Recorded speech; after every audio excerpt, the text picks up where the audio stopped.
Subject EE 309 chapter 4 circuit breaker.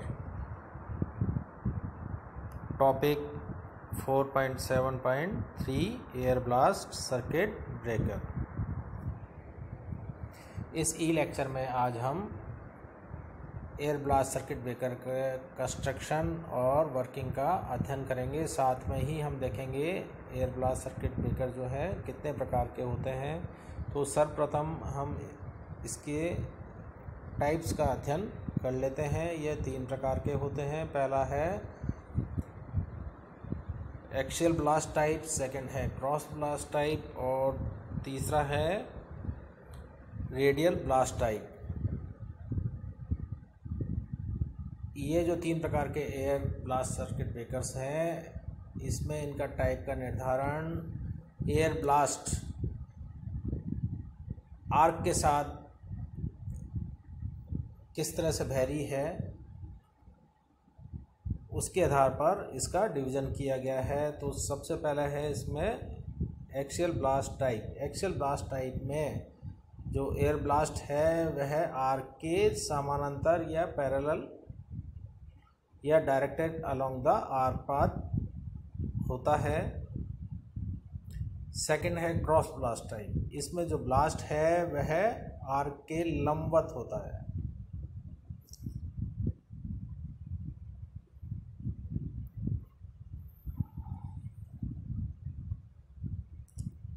तीसरा है radial blast type. Radial blast type में arc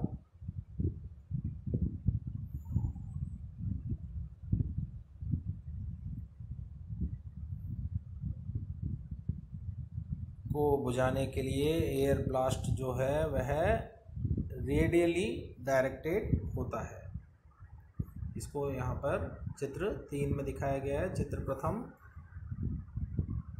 axial blast type है, चित्र सेकंड क्रॉस ब्लास्ट टाइप है, चित्र 3 रेडियल ब्लास्ट टाइप है। आप चित्र प्रथम में देख सकते हैं कि फिक्स्ड और मूविंग कॉन्टैक्ट के मध्य जब आर्क उत्पन्न होती है तो हवा का जो झोंका है या एयर जो ब्लास्ट है वह इस तरह बह रहा है कि यह आर्क के समानांतर रहे। सेकंड है क्रॉस ब्लास्ट टाइप। इसमें जो हवा का झोंका या एयर ब्लास्ट है वह आर्क के 90 डिग्री रहता है।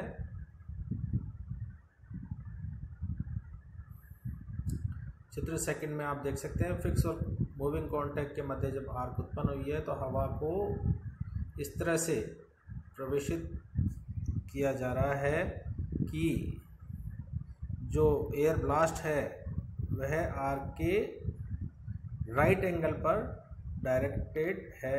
और तीसरे प्रकार में रेडियल ब्लास्ट टाइप है जिसमें air blast is directed radially.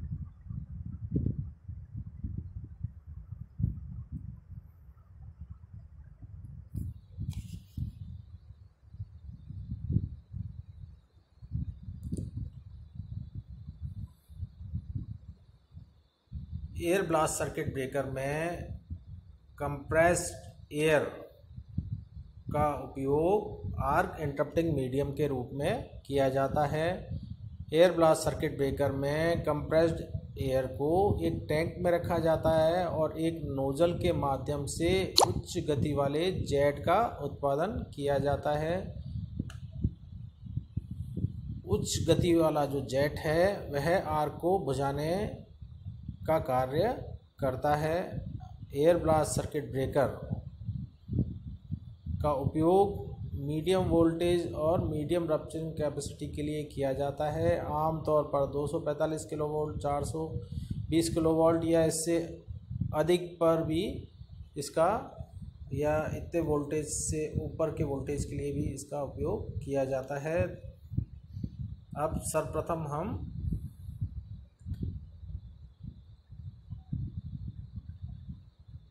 Axial air blast circuit breaker का अध्ययन करेंगे। तो एक्सियल एयर सर्किट ब्रेकर का अध्ययन हम कंस्ट्रक्शन और वर्किंग के रूप में अलग अलग करेंगे। सबसे पहले हम इसके कंस्ट्रक्शन के पार्ट्स देख लेते हैं, जो कि यहाँ पर चित्र में एक EHV एयर विस्फोट सर्किट ब्रेकर दिखाया गया है। उसके कंस्ट्रक्शन का अध्ययन के पार्ट्स इस प्रकार हैं।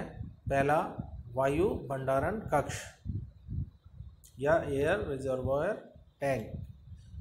तो एयर रिजर्वॉयर जो टैंक है उसमें उच्च दबाव पर यह प्रेशर लगभग 20 से 30 atm वायुमंडलीय दबाव पर यहाँ पर एयर को कलेक्ट किया जाता है या संग्रहित किया जाता है, और ये जो संग्रहण है वह कंप्रेस्ड एयर सिस्टम द्वारा किया जाता है।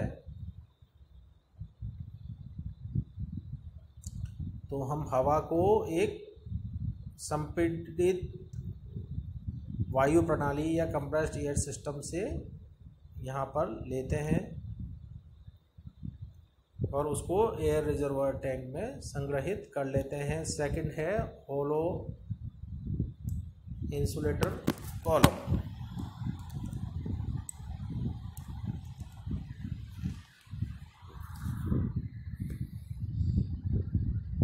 एयर रिजर्वॉयर टैंक के ऊपर हॉलो इंसुलेटर कॉलम को रखा जाता है।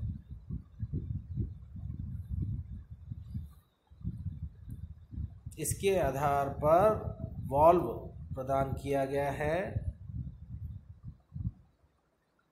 यह हवा को एयर रिजर्वॉयर टैंक से आर्क शमन कक्ष तक ले जाने का कार्य करता है। तीसरा है आर्किंग चैम्बर या आर्क शमन कक्ष। चित्र में यहाँ पर आर्किंग चैम्बर को दिखाया गया है। सबसे पहले एयर रिजर्वॉयर टैंक है, उसके बाद हेलो इंसुलेटर कॉलम है जिसमें एक एयर वाल्व को लगाया गया है।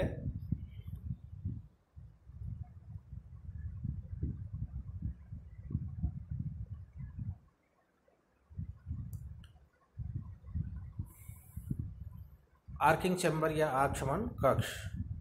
आर्क शमन कक्ष होलो इंसुलेटर कॉलम के शीर्ष पर स्थित होता है। इसमें एक फिक्स कांटेक्ट और एक मूविंग कांटेक्ट होता है। जो मूविंग कांटेक्ट है वह स्प्रिंग के साथ में जुड़ा हुआ रहता है या स्प्रिंग तंत्र के साथ एक चल संपर्क होता है।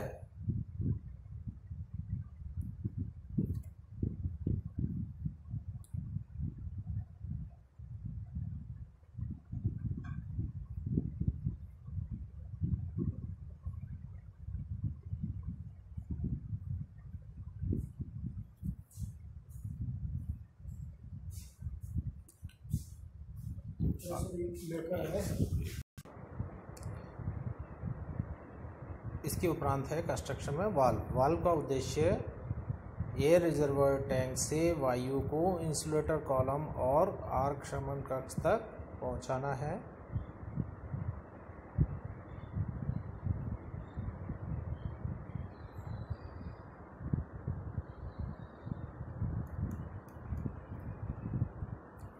कार्यकारी सिद्धांत।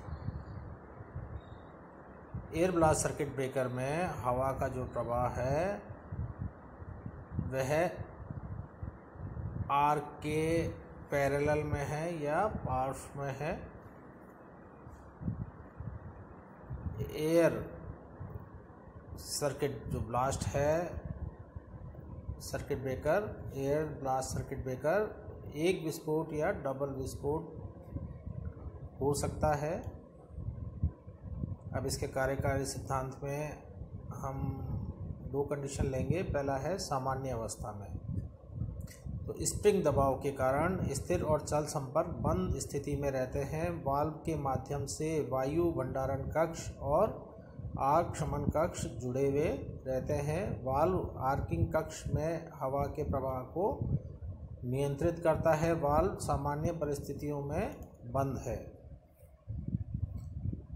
सेकंड है दोषपूर्ण स्थिति में। असामान्य स्थिति उत्पन्न होने पर रिले परिपथ वियोजक को ट्रिपिंग सिग्नल देती है। इस अवस्था में भंडारण कक्ष और आर्क शमन कक्ष के मध्य लगे वाल्व को एक रॉड द्वारा खोलने पर हाई प्रेशर जो एयर है वह 20 से 30 kg/cm² के दबाव से आग शमन कक्ष में प्रवेश करती है।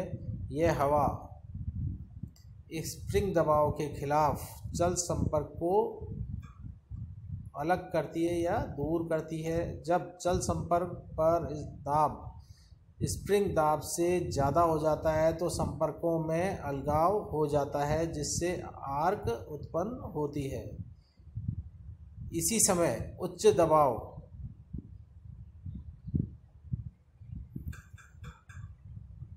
वायु विस्फोट आर्क के अक्षीय बहता है और आयनित गैसों को यहाँ से दूर ले जाता है। तो जब दोनों कॉन्टैक्ट सेपरेट होते हैं और हाई प्रेशराइज्ड एयर को कॉन्टैक्ट सेपरेशन के समय एक्चुअली प्रवेश कराया जाता है, तो जो आर्क के कारण मीडियम में जो गैस के अणु आयनाइज हो गए थे, उनको ये जो वायु विस्फोट है या वायु झोंका है वह आयनित कणों को वहाँ से दूर ले जाता है। पुनः हवा तीव्र गति से आर्क से अक्षीय रूप से टकराती है, जिससे आर्क कोर का व्यास कम होकर धारा शून्य अवस्था में न्यूनतम हो जाता है। ऐसा होने पर आर्क की तापीय प्रवणता अधिक होने से ऊष्मा हानि बढ़ने लगती है और वायु झोंका अत्यधिक प्रभावी हो जाता है। पुनः ताज़ा हवा संपर्क सतह या कॉन्टैक्ट स्पेस से गर्म आयनीकृत गैसों को हटा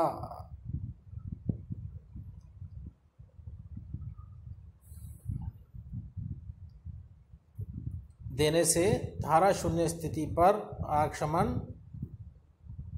हो जाता है। नतीजन आर्क बुझ जाती है और धारा प्रवाह बाधित हो जाता है। अब संपर्कों के मध्य ताज़ा हवा बढ़ जाती है। ऐसा होने पर तीव्र गति से संपर्कों के बीच परावैद्युत सामर्थ्यता में वृद्धि होती है।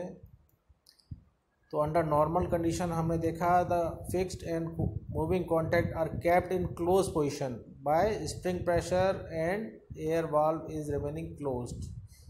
यानी सामान्य अवस्था में एयर वाल्व क्लोज था और जो फिक्स्ड और मूविंग कॉन्टैक्ट क्लोज पोजीशन में थे bye spring pressure. When a fault occur a tripping impulse is produced which causes the opening of air valve and high pressure air enter into the arcing chamber. This air pushes away the moving contact against spring pressure. As the moving contact separates, an arc is structured between them. At the same time, high pressure air blast flow along the arc and sweeps away the ionized particle.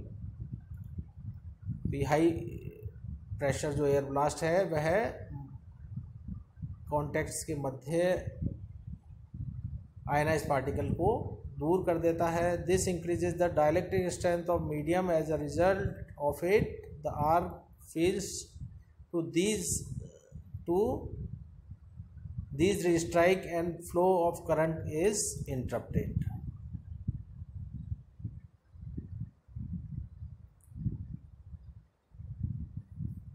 हमने यहाँ देखा arc interruption के लिए जो final gap है वो काफ़ी small होता है, इसलिए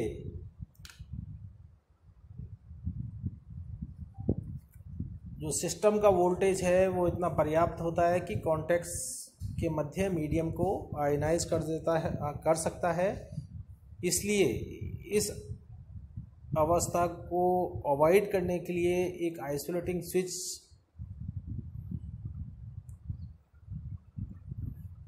को सर्किट ब्रेकर के साथ में दिखाया गया है।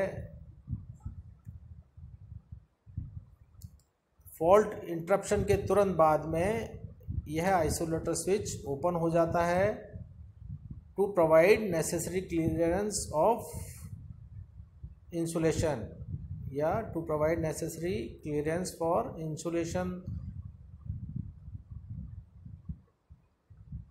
इस आइसोलेटिंग स्विच की लो वोल्टेज पर आवश्यकता नहीं होती।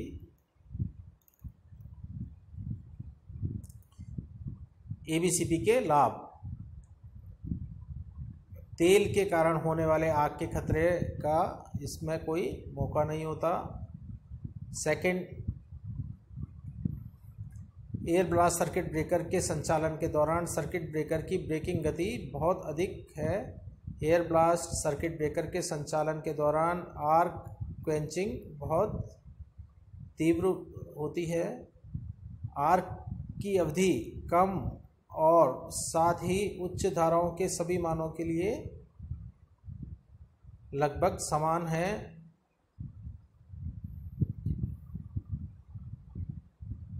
अब चूंकि यहाँ पर आर्क की अवधि कम होती है इसलिए संपर्कों के मध्य आग से बहुत कम मात्रा में ऊष्मा उत्पन्न होती है। इससे संपर्कों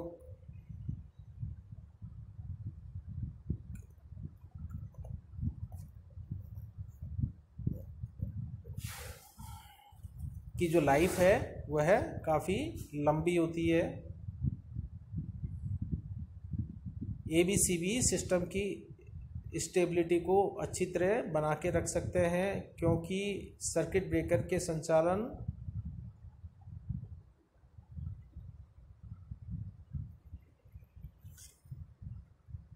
काफ़ी तीव्र गति से होता है। तो जितना संचालन की गति अच्छी होगी उतनी सिस्टम की स्थिरता भी बनी रह सकती है। ऑयल सर्किट ब्रेकर की तुलना में बहुत कम रखरखाव की आवश्यकता होती है। एयर ब्लास्ट सर्किट ब्रेकर के नुकसान: लगातार संचालन के लिए पर्याप्त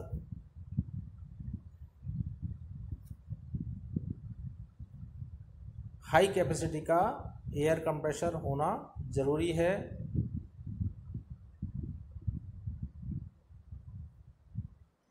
कंप्रेसर और संबंधित जो है वायु पाइप और स्वचालित उपकरण हैं उनके लगातार रखरखाव की आवश्यकता बनी रहती है।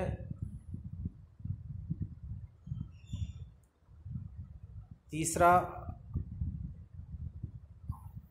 उच्च गति पर धारा इंटरप्शन के कारण हमेशा पुनः रीस्ट्राइक वोल्टेज या रीस्ट्राइकिंग वोल्टेज या करंट चॉपिंग की संभावना बनी रहती है।